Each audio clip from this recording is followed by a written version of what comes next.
I'm Marc Steiner, and welcome to another episode of Not in Our Name here on the Real News Network.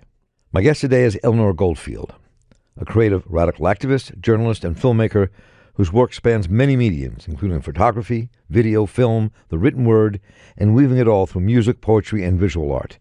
She hosts the podcast Act Out, co-hosts the podcast Common Censored with Lee Camp, and co-host of the podcast Silver Threads with Carla Bergman.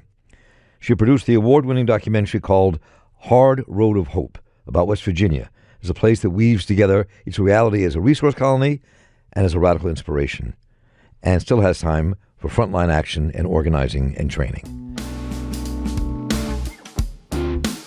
Welcome, Eleanor. It's good to have you with us. Thank you so much for having me. I'm really glad you're here. So let's start with this work in Gaza and this real estate, because until I started reading all your stuff, and which I was blown away with, by the way, it's really, really solid writing. We'll get to that in a minute. But talk about what's happening in Gaza with this real estate, and what brought you here in the first place in terms of that part of the struggle. So, yeah, the real estate event, they've held these, and I say they, it's various real estate companies. The one that was hosting this event in Baltimore is Capitil, Capit-IL. And they're selling, if you go to their website, their properties are all in Jerusalem. And so they're not selling properties in Gaza, ... yet, question mark. But these events have been popping off in various places, New York, New Jersey, and now in Baltimore. And so basically when folks heard that this was happening, there was movement both in the legal sense, both in terms of saying that this is illegal because of the contested land in Israel and occupied Palestine, but also because it goes against the civil rights acts in the United States, because these events are only open to Jews, and not only just Jews, but like hyper-religious Jews. In fact, some folks were saying when they tried to register for the event, they had to do a Zoom call with the organizer, and the organizer asked to see their bookcase to see if there were Jewish books on there. They demanded to know where they daven, who their rabbi was. Where they daven? Yeah. Who their rabbi was, if another shul could recommend them to the organizer. They wanted to see it. I would never have gotten it. Neither would I. So it's not just Jews. It's like the far right, conservative, Orthodox Jews. Well, can we step back for just a second? Sure. Yes. I want to come back to how you found out about this, but who are they? Because clearly, I've read before from other people in some of the Israeli press saying that people are salivating over the Gaza beaches and taking them over. That's not the biggest reason they're fighting, but that is there. So talk a bit about, give us more background. Who are these people? What is this about? Yeah, so in terms of, I have not been able to get statements from the real estate agencies or anybody involved with them. But as we know, the people who are taking over these lands, and this is not Gaza, this is Jerusalem. Yeah. And, but I think it's interesting that because a lot of people, the people who are paying attention to Gaza. But right now in the West Bank, for instance, and of course also in Jerusalem, there's been a lot of violence. But it's that the people think that because people are focused on Gaza, people aren't going to notice what's happening in the West Bank and Jerusalem, basically other occupied territories. So the people putting this on are these real estate agents, and then they're working with people in the States, whether that be, these Orthodox communities here in Baltimore who put this on at this synagogue, or, the communities in New York and New Jersey who coordinate basically with these real estate companies that are based in Jerusalem to create these events and get people to buy property, because that's the whole point of Israel, right, is to get a bunch of Orthodox Jews to move there and to occupy that space. But again, it's not just, you can't just be Jewish. You have to be a certain kind of Jew. You have to be from, or don't come in the door. Yeah. From, by the way, folks, it means religious in Yiddish. Yeah. So then that's kind of the legal aspect that people were fighting. For instance, the Palestinian Association for Liberation, PAL, their legal arm basically has sent out these legal, basically legal papers saying that this goes against U.S. law, because you can't have a real estate event saying only these particular kind of people can buy this. It's against the law. Right. Yes, and so absolutely. they've actually gotten, they got one to shut down, I believe, in New Jersey, the event to shut down. And actually here in Baltimore, the event was moved, probably because of protest, not because of the legal aspect. But we're not sure because it's not like the synagogue released a statement saying this is why we... And which synagogue in Baltimore did you say this was? Shomrei Emunah. So, which is a very right-wing, super Orthodox synagogue. And I'm agreeing with you, not because I've been inside, not that they would let me, but because they would let me inside either. No, they wouldn't. But because I saw the people who were outside the synagogue counter-protesting our protest. Gotcha. And so who was the group that was protesting? So it was a coalition of groups, Jewish Voice for Peace, CARE, and then also PAL, as I mentioned, the Palestinian Association for Liberation. There were people like me who aren't directly affiliated with any specific organizations who just wanted to show up and support. So there were several different groups and then a lot of different just regular individuals who wanted to show up. Yeah. So you know as you were speaking, you've moved into the hotbed of the struggle. That's usually where I'm most comfortable, to be honest. Well, you're in it now, sis. You're here.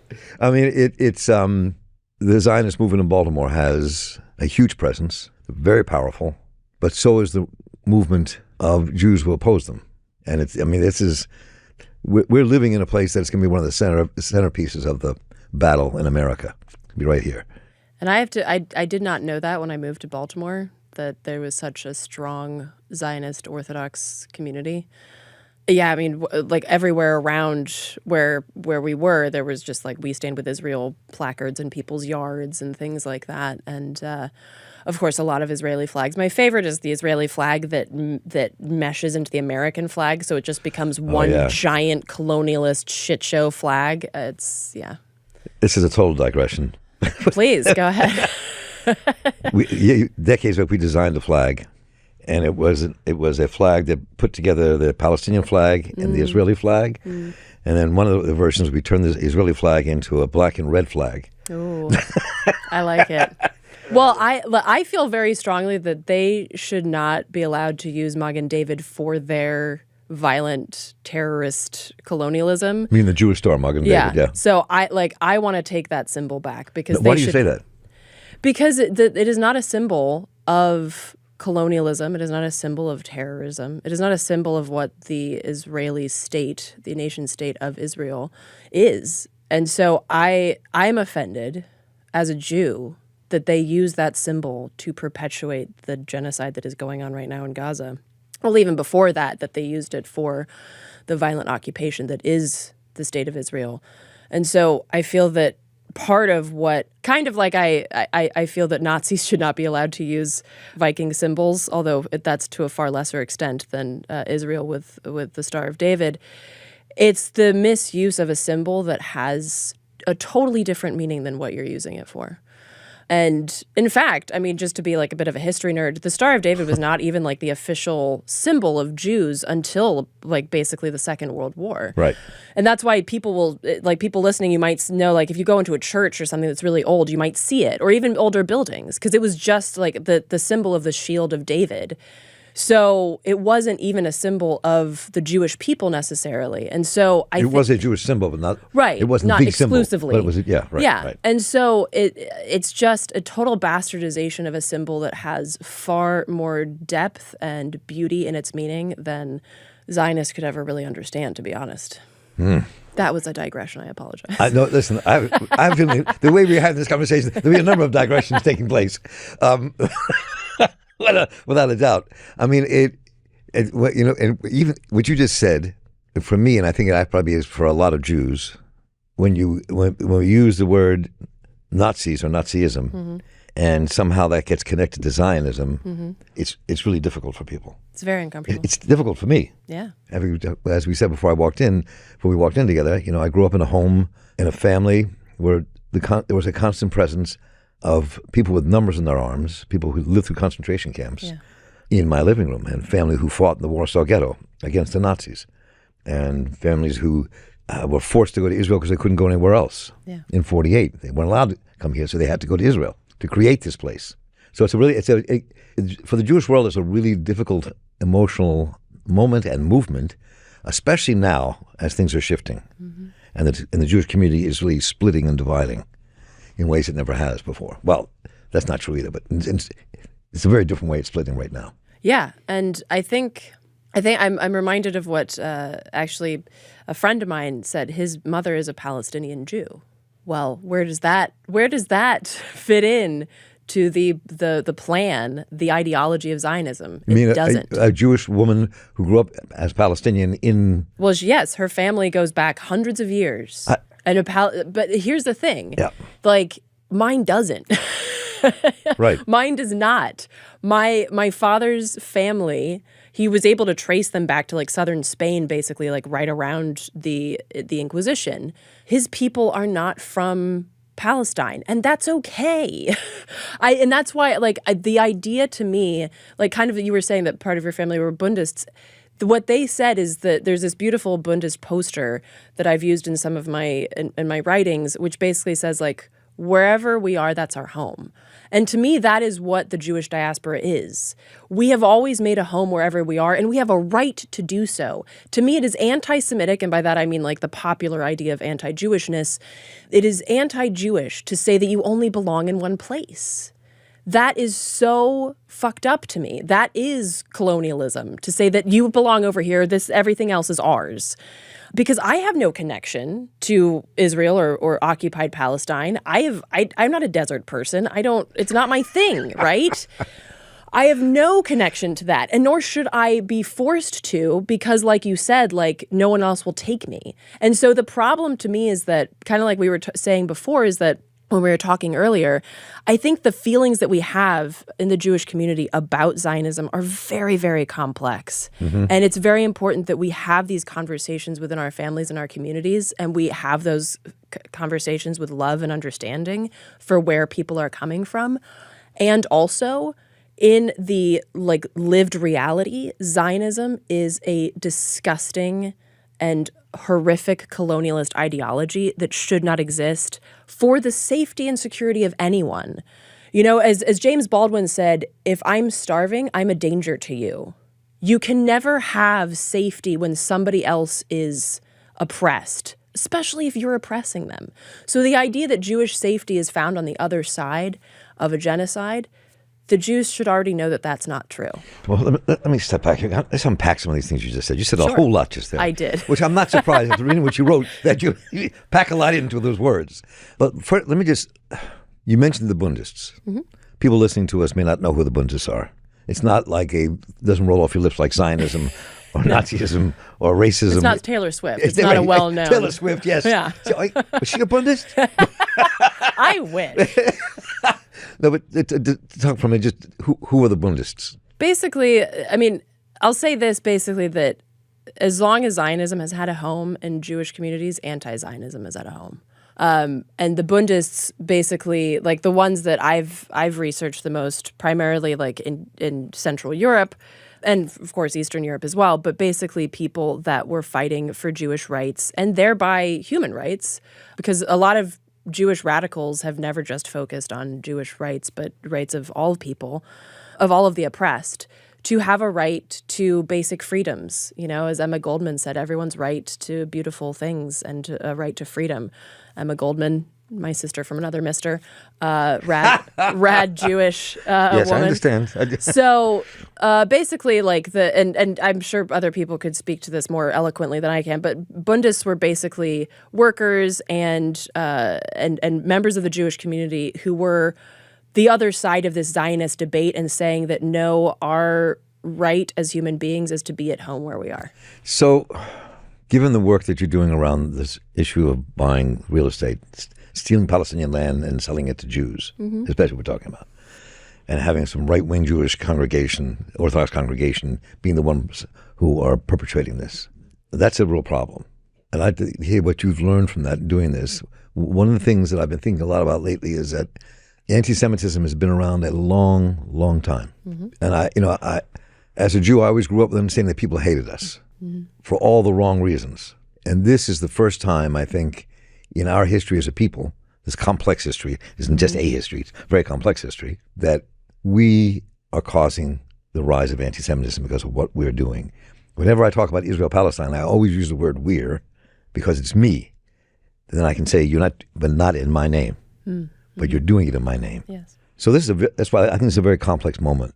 I mean, it's really hard. It is so hard, and that's also why I say like the feelings are very complex. But the feelings are very complex, and the cause of those complex feelings is really simple. To quote one of my other favorite people, Nietzsche, these Zionist Jews have become the monsters that they were trying to fight. And it's really uncomfortable. And like you said, when somebody talks about Nazism and Zionism in the same breath, it is super uncomfortable.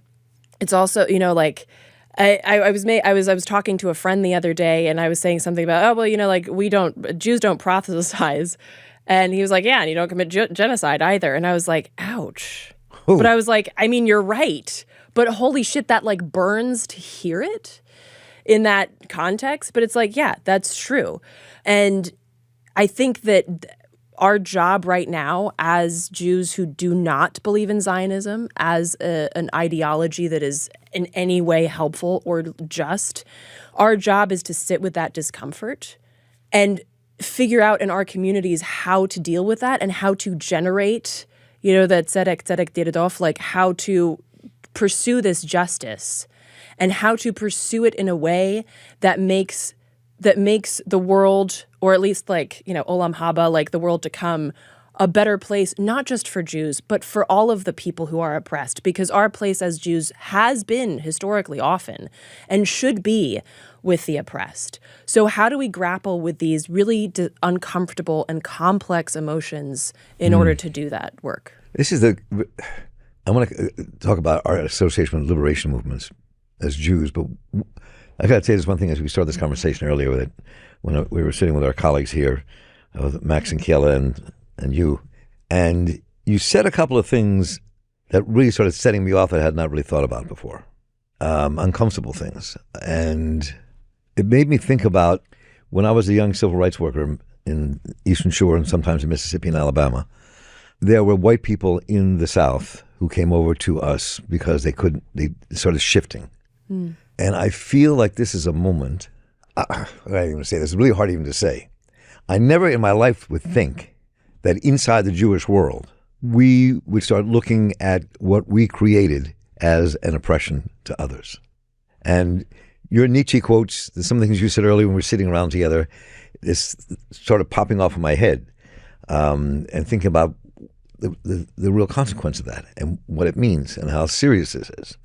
Yeah, it's really hard to grapple with, which is why I think it's also been really beautiful to see that there have been a lot of Jewish community members, whether that's through, just like Jewish Voice for Peace or some kind of organization like that, or through religious spaces. There's been a lot of connection to that, like Jewish grief and connecting to what it means when the Jews are the perpetrators, because that has not been our history, and how to grapple with that and how to grapple with the realization that the monsters we have fought are now the monsters that we are becoming. And when that's done in our name, what is our duty? And for me, I think it might be not easier, because it is a level of like fear and heartbreak to have the people you're facing be people that you were raised to respect and think were on your side. That is something that I'm not able to process yet. But I think it's been a little bit easier for me than perhaps some people, because I have been in the anti-war movement since like 2002, when we were threatening to go into Iraq for the second time. And when I realized that, this is being done in my name as an American, and so my job is to fight that. And so I have like a little bit of a history of feeling that responsibility. And so I think that that's also something that is new for a lot of folks in the Jewish community, is because we have not had to grapple with that. So I think it is very, very uncomfortable. But again, I think that, as a good friend of mine once said, who's Dine, he said, the way that we pray is through action. And I think that can also be very true for Jews. The way that we, and this is true of your own history, the way that we process and the way that we understand our history is to try and make sure it doesn't happen never again, right? It's not just a platitude. So when we act, it is a way of prayer. It is a way of putting out into the world, tikkun olam and olam haba. So I think that that is something that can be very powerful in these moments, and also just contemplating and dealing with that grief of knowing that our community might never recover from the deep, soul-wrenching severing that is happening right now. You're right. I think that's what's happening right now between Palestinians and Israelis. This could become one of the most decisive moments in human history out of the West, and there's no telling where it could stop.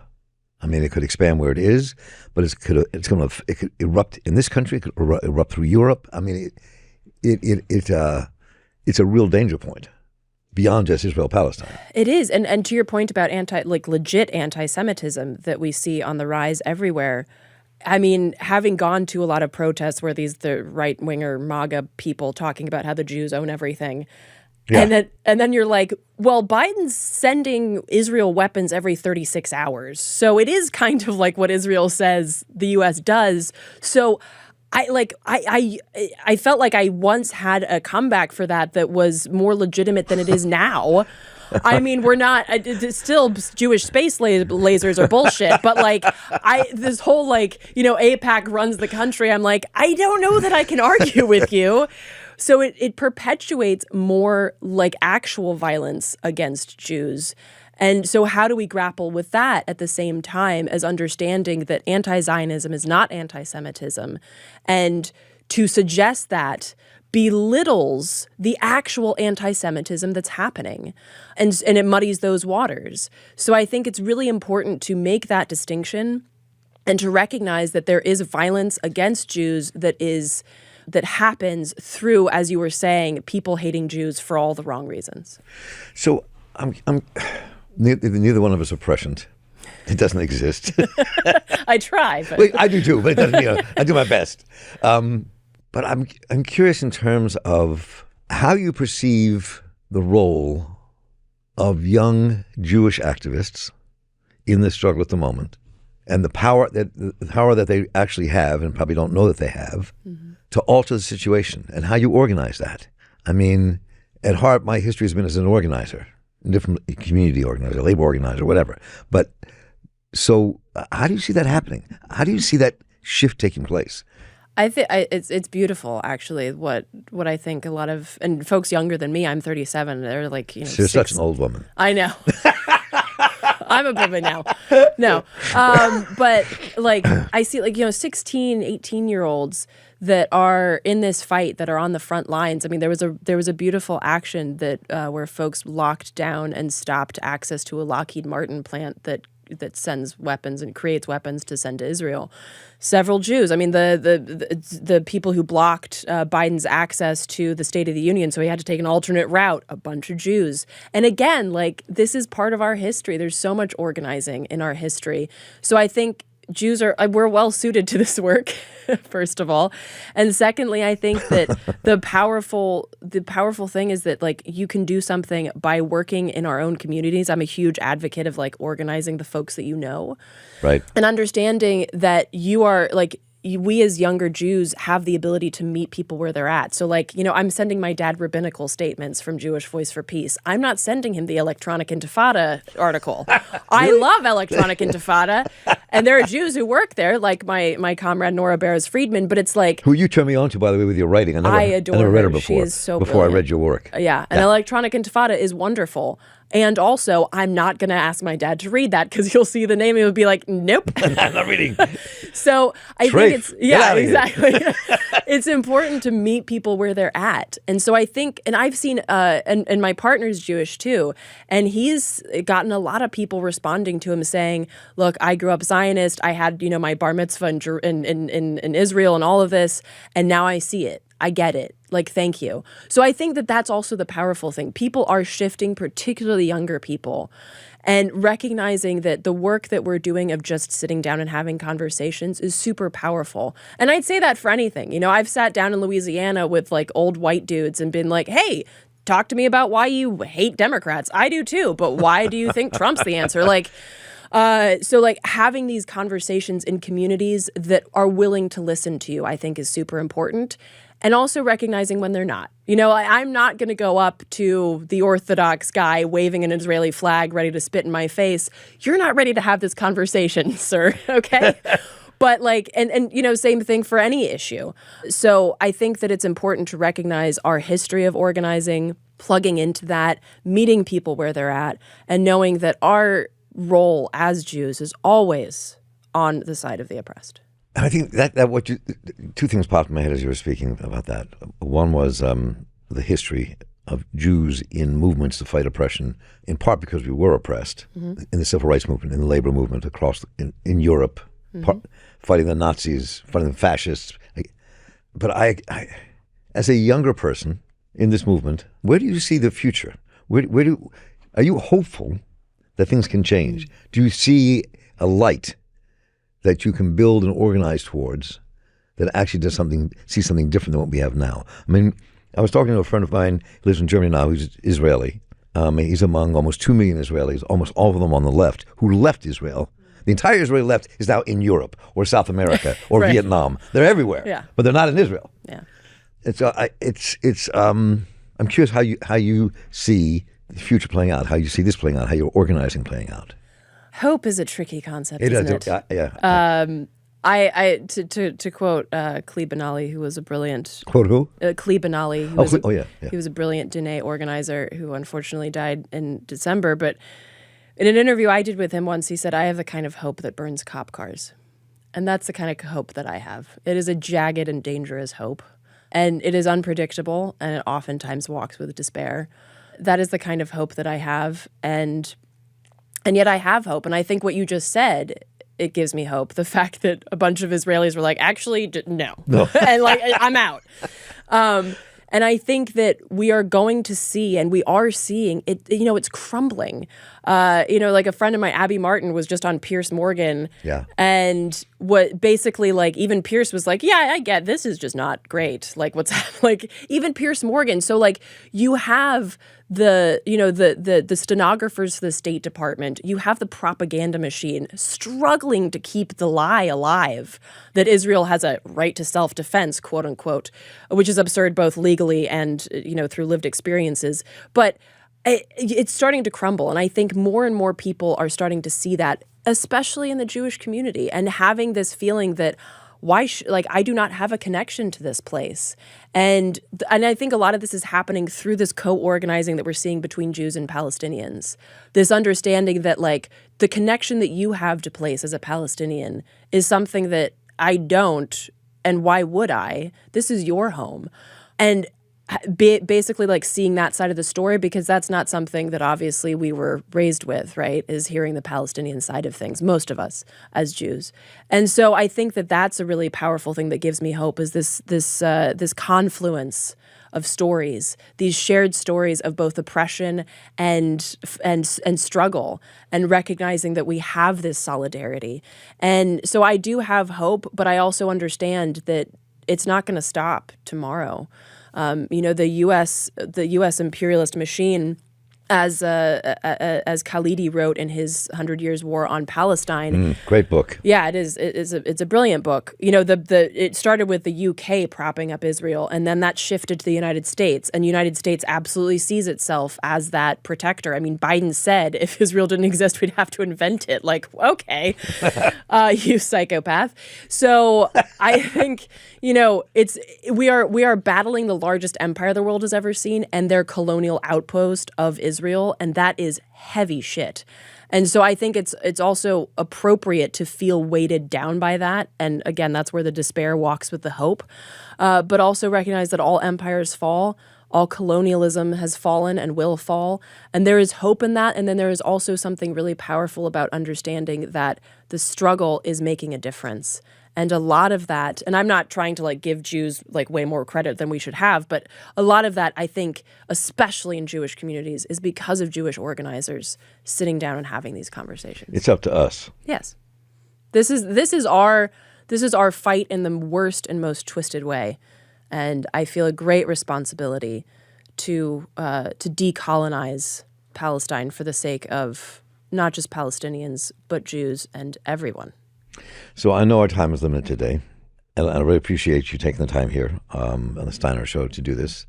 And I look forward to many more conversations and collaborations and seeing where this takes us and the struggle to free ourselves from the Zionist clutch and to free our brothers and sisters in Palestine so they can have a land of their own and for building a better world together. And I want to thank you so much for your spirit and your brain. Likewise. Thank you. It's good to meet you. Likewise. Once again, let me thank Eleanor Goldfield for joining us today and for her brilliant advocacy in decolonizing Jewish thought and shattering the Zionist myth. You can find more of her work at artkillingapathy.com, and that's art with a capital A, K, capital A, and at hardroadofhope.com. And thank you all for joining us today. And thanks to Cameron Granadino for running the show, and the tireless Keller Rivara for making it all work behind the scenes, and everyone here at Real News for making the show possible, and our brilliant audio editor, Alina Nehlich, for editing our show and making me sound good. Please let me know what you thought about what you heard today, what you'd like us to cover. Just write to me at mss@therealnews.com, and I'll get right back to you. And once again, thank you to Eleanor Goldfield for her work and for joining us here today on the Marc Steiner Show at the Real News Network. And once again, thank you all for joining us. Please stay in touch.